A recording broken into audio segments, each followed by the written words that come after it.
I think everyone knows at this point that unique shots like this can only be done with a 360 camera. But how do they do it? Today, I'm going to show you how easy it is to get these incredible shots with the Insta360 X5 and Insta360 Studio. There's a lot to cover, so let's get into it.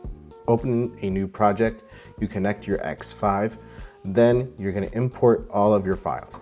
I have a lot, so this might take a while. So while that's importing, huge thanks to Insta360 for sending me this X5. Link in the description if you want to get yours. So let me show you around the 360 Studio first. So let's start with what this thing was made for. Normal 360 videos. You're going to see all of your videos over here on the left, everything you shot, pictures, 360 videos, time lapses, bullet time, freeform, everything is going to be right here on the left side. Now, when you click one, you can preview the file, the video, and sort of click and drag around.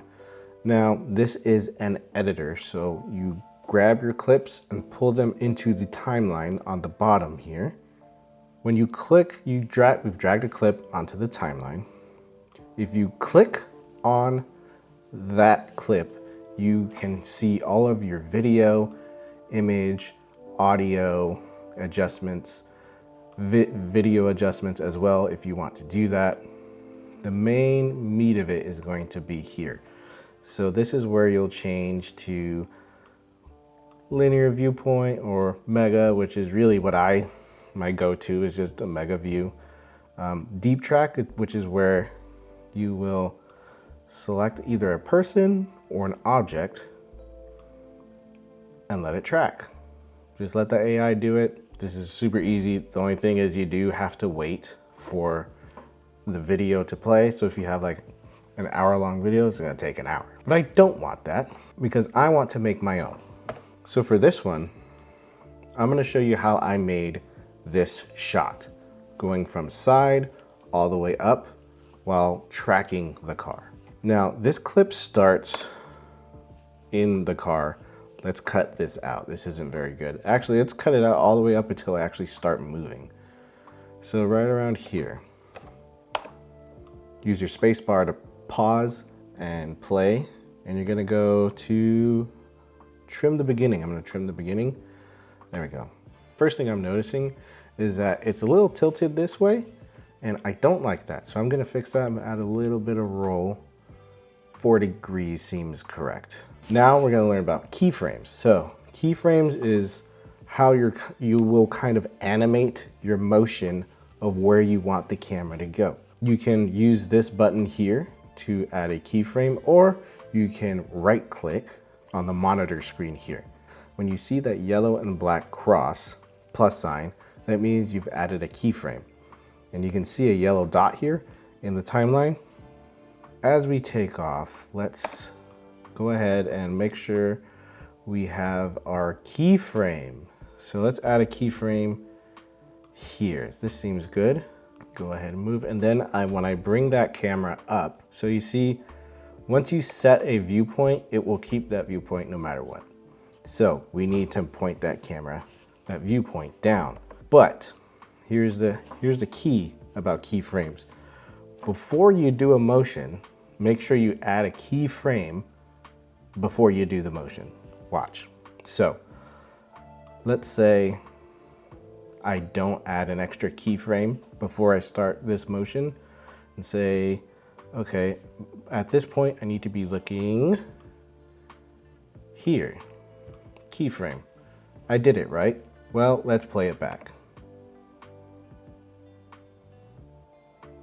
You can see the camera's actually pointing down because it's animating from that first keyframe to the second keyframe.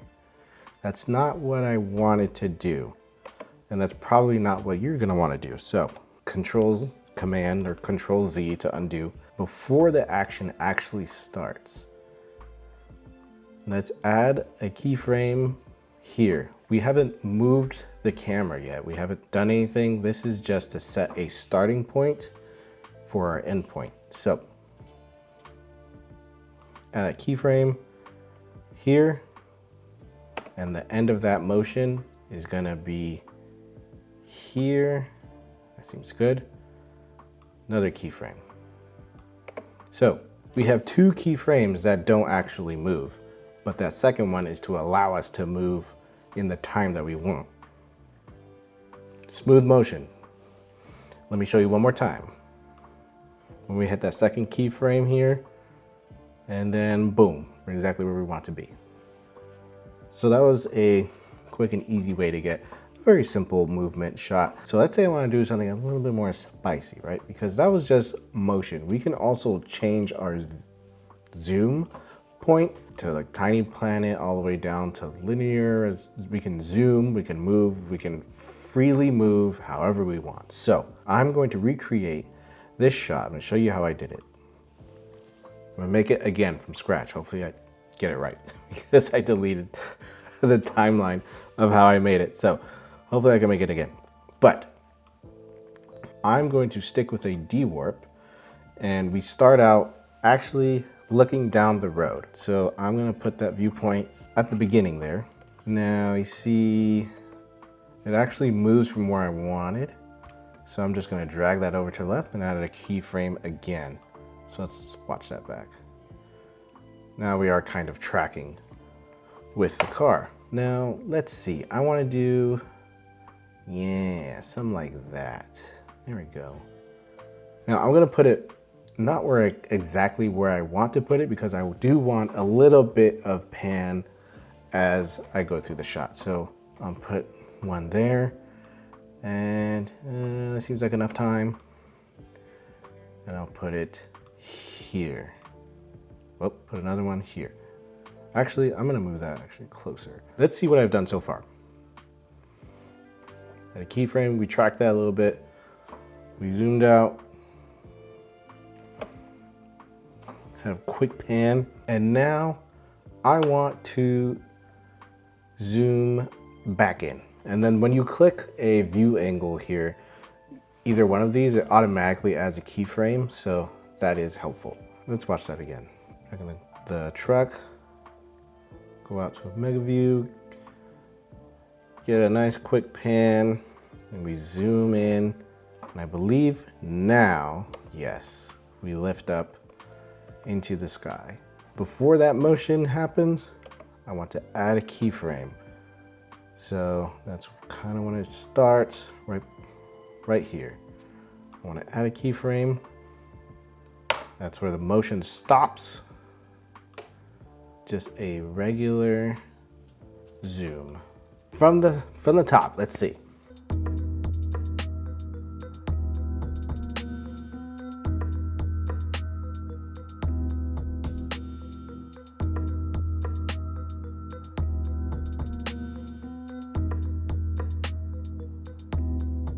So there it is. This is how you manually get those, fine-tune those shots. I mean, that was like 1, 2, this is the second shot, 3, this is the third. There's 3 shots in one clip. I mean, only a 360 camera can do that. I absolutely love it. It's incredible. And this is not just for video. You can do this with time lapses, anything that's shot in 360. All works the same. There are tons of already pre-made movement in here, so I recommend going through these and trying these out. Just how you use it is drag onto the timeline. That's it. Simple, super easy.